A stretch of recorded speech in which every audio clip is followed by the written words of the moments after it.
Hi, my name is Evan, and I'm here to share some stories about letting go of bad eating habits.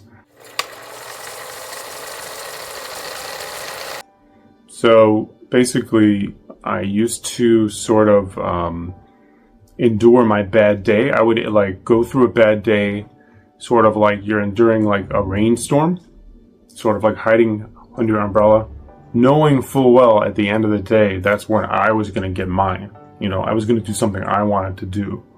And when this would happen, this wouldn't happen every day, but if I was feeling self-conscious all day, or if I was feeling this or that, or sad or depressed, I would usually, on my way home from school, I would stop at this pizza place just before they close, and I would get not one, but two gigantic slices of pizza with everything on it. And by that time, it was like 10:30 p.m. I'd make it home by 11, and I would just basically eat, even though I wasn't really hungry.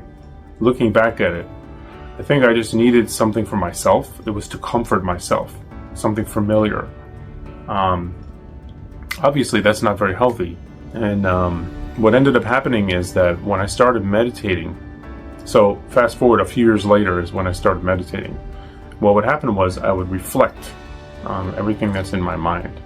And I would I would remember very vividly these instances where I would eat late or too much, or like stuff myself, overeat, or eat things that I know that aren't good for me.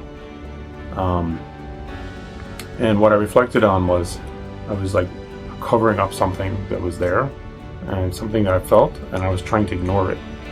I was trying to ignore it by eating, focusing on eating.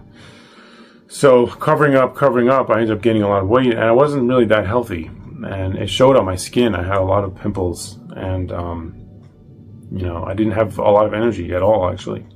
So when I was meditating, what I ended up doing was releasing a lot of the reasons that I felt that way. Basically, I would just go through my life, just release everything that I saw, just sort of imagining that it's released and disappearing one by one, sort of cleaning out some old photos, right? Like if we have an attic, cleaning out boxes of old photos that we want to get rid of. That's kind of what I was doing when I was meditating. As a result, I stopped eating late at night, and I would choose healthier foods. And naturally, I would gravitate towards that. And so how my life changed is these days, I actually stop and think, is this healthy for you? Is this really what you want? Is this what you should do? Is this a good idea? I know it might sound like it's annoying to some people, but that's something that I have to do for myself, because nutrition really impacts my health. That's something I couldn't know before meditating. Since meditating, I know what to do. And a lot of times when I go for my doctor checkup, or if I see a nutritionist, or if I watch a video about nutrition, or if somebody tells me, "Hey Evan, check this out. This is what's really healthy now." It's something that I already knew, and I already had the wisdom about, and that only came from meditation. I did not know that before.